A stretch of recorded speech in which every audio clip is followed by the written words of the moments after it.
भुवस्वः तत्सवितुर्वरेण्यं भर्गो देवस्य धीमहि धियो यो नः प्रचोदयात्। उस प्राण स्वरूप, दुखनाशक, सुख स्वरूप, श्रेष्ठ, तेजस्वी, पापनाशक, देव स्वरूप परमात्मा को हम अपनी अंतरात्मा में धारण करें। वह परमात्मा हमारी बुद्धि को सतमार्ग की ओर प्रेरित करे। भाइयों बहनों, जय श्री राम, जय गुरुदेव, जय माँ आदिशक्ति। आप सभी भाइयों बहनों की साधना से संबंधित जिज्ञासाओं का समाधान करते हुए मैं आज कुछ महत्वपूर्ण जिज्ञासाओं को सम्मिलित कर रहा हूँ। बहन शिल्पा जी ने अपनी जिज्ञासा प्रकट करते हुए लिखा है, गुरुजी प्रणाम। प्रणाम बहन, प्रणाम, खुश रहिए। गुरुजी, मंत्र जप में बार बार पाँव शून्य क्यों होते हैं और पूरा शरीर कठोर क्यों हो जाता है? सर के हिस्से को छोड़कर पेट में हलचल हो जाती है, कृपया बताएं। बहन, बार बार पाँव शून्य होते हैं, इसके पीछे कारण है कि आप आसन में बैठ करके ध्यान कर रही हैं और सामान्यतया हमारे शरीर को किसी एक आसन में बैठने की आदत नहीं है। जब हम एक ही आसन में लगातार बैठते हैं तो पैरों में जो सामान्यतया प्राण का प्रवाह होता है, ब्लड का सर्कुलेशन होता है, वह बाधित हो जाता है। इसकी वजह से थोड़ी अकड़न पैरों में हो जाती है, शून्यपन का एहसास हमें होता है। किंतु अध्यात्म जगत में, अध्यात्म के मार्ग पर आगे बढ़ने वाले साधक के जीवन में पैरों का यह शून्य होना अपने आप में बहुत बड़ी क्रिया की प्रतिक्रिया को दिखाता है। जब आपके पैर शून्य होते हैं तो यह शून्यपन ही बाद में जा कर के आपको ध्यान की अनंत गहराई को प्राप्त करने में सहायक होता है। जिस दिन आपके पैर शून्य होना बंद हो जाएंगे, वही दिन होगा जब आप गहरे ध्यान में डूब पाने में समर्थ हो पाएंगी।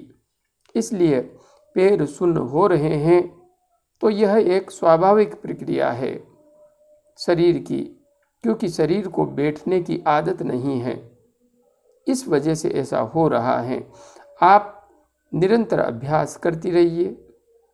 आसन सिद्धि वीडियो को देख लीजिए, उसमें मैंने संपूर्ण विज्ञान समझा रखा है कि हम साधना करते हुए किस प्रकार से आगे बढ़ सकते हैं जिससे कि हमारा आसन सिद्ध हो जाए और हम सहजता से अधिक समय तक ध्यान में बैठ सकें और समाधि की प्राप्ति कर सकें। चिंता मत कीजिए, सहजता से आगे बढ़ती रहिए। अपने आसन को सही तरीके से रूपांतरित करते हुए यह विज्ञान आपको आसन सिद्धि वीडियो में मिल जाएगा। और पूरा शरीर कठोर क्यों हो जाता है? बहन, जब हम माँ आदि शक्ति के पथ पर आगे बढ़ते हैं तो माँ आदि शक्ति हमारे शरीर में रूपांतरण की प्रक्रिया घटित करती है। हमारा शरीर मुख्यतः पृथ्वी तत्व एवं जल तत्व से बना हुआ है और जब हम माँ आदि शक्ति के पथ पर आगे बढ़ते हैं तो यहाँ पर जड़ता के स्थान पर सूक्ष्मता का आविर्भाव होने लगता है, प्रकटीकरण होने लगता है। और जब माँ आदि शक्ति मूलाधार से उदर्व होती है तो ऐसी स्थिति में हमारे शरीर में कठोरता आ जाना एक स्वाभाविक प्रक्रिया है।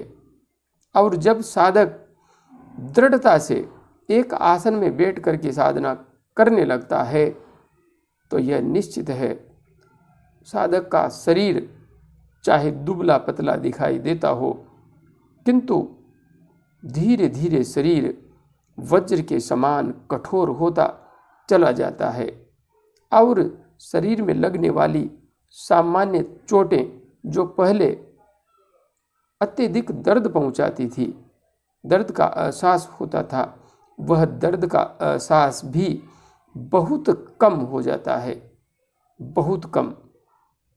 इसलिए इस पथ पर आगे बढ़ते हुए शरीर में दृढ़ता आ जाना, कठोरता आ जाना, यह एक विज्ञान युक्त प्रक्रिया है। आपके साथ भी वही विज्ञान घटित हो रहा है। निरंतर आगे बढ़ती रहिए, दृष्टा भाव से देखते हुए, बस दृष्टा बन करके देखती रहिए कि मेरे साथ क्या क्या हो रहा है, मेरे अंतस्थ में क्या क्या रूपांतरण चल रहा है। आगे आपने लिखा है, सर के हिस्से को छोड़कर पेट में हलचल हो जाती है। इससे स्पष्ट पता लग रहा है कि आपकी ऊर्जा इस समय विशेष रूप से मणिपूरक चक्र पर कार्य कर रही है। माँ आदि शक्ति अभी मणिपूरक चक्र पर विशेष रूप से क्रिया कर रही है। इसी वजह से आपको पेट में विशेष हलचलों का एहसास हो रहा है। सर को छोड़ करके भी आपने लिखा है, तो हो सकता है हृदय चक्र एवं विशुद्धि चक्र तक भी आपको हलचलों का एहसास होता हो, किंतु विशेष रूप से यदि क्रियाएं पेट में हो रही हैं तो दिखा रही हैं कि आपकी प्राण शक्ति, आपकी प्राण ऊर्जा, माँ आदि शक्ति, कुंडलिनी ऊर्जा, ध्यान की ऊर्जा के प्रभाव से ऊपर खींच रही है। नीचे से संकुचन हो करके माँ तीव्र वेग के साथ सुषुम्ना मार्ग से ऊपर भगवान सदा शिव से मिलने के लिए आगे बढ़ रही है। इसलिए जो क्रियाएं हो रही हैं होने दीजिए। धीरे धीरे आप आगे बढ़ती चली जाएंगी और एक समय ऐसा आएगा जब माँ आदि शक्ति का स्वरूप सदाशिव भोलेनाथ से जा करके मिल जाएगा। आगे श्रीमान सुलेमान शमसुद्दीन जी, जो कि पाकिस्तान से हैं, अपनी जिज्ञासा प्रकट कर रहे हैं। गुरुजी सलाम। जय माँ आदि शक्ति, सुलेमान भाई और सलाम। क्योंकि सनातन धर्म सबका सम्मान करना सिखाता है। यहाँ पर कोई गैर नहीं है, यहाँ पर तो सभी अपने हैं, क्योंकि आत्मा का स्वरूप संपूर्ण ब्रह्मांड में विस्तृत है और आत्मा उस परमात्मा का ही टूटा हुआ अंश है।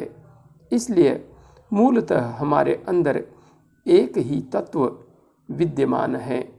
हम सभी एक ही तत्व के अंश हैं। आपसे एक बात पूछनी है और वो ये है कि एक आदमी दिन में 4 घंटे ध्यान करता है तो उसकी कुंडलिनी कितने सेंटीमीटर ऊपर उठ जाती है? सुलेमान भाई, एक आदमी यदि दिन में 4 घंटे ध्यान करता है, यहाँ पर यह भी हो सकता है कि 2 घंटे सुबह और 2 घंटे शाम को, और मैं यह भी अर्थ ले सकता हूँ कि एक ही बार में 4 घंटे। यदि कोई व्यक्ति एक ही बार में 4 घंटे तक ध्यान कर लेता है तो फिर मुझे कोई संशय नहीं है, उसकी कुंडलिनी ऊर्जा ब्रह्मरंध्र को भेद करके सिर से भी ऊपर उठ जाएगी, शक्ति एवं व्यापिनी चक्र तक चली जाएगी। क्योंकि 3.5 घंटे से अधिक कोई व्यक्ति यदि एक आसन में बैठ गया तो फिर वह समाधि को प्राप्त करने की पात्रता प्राप्त कर लेता है। उसके संपूर्ण चक्रों में सहजता से प्राण का प्रवाह होने लगता है।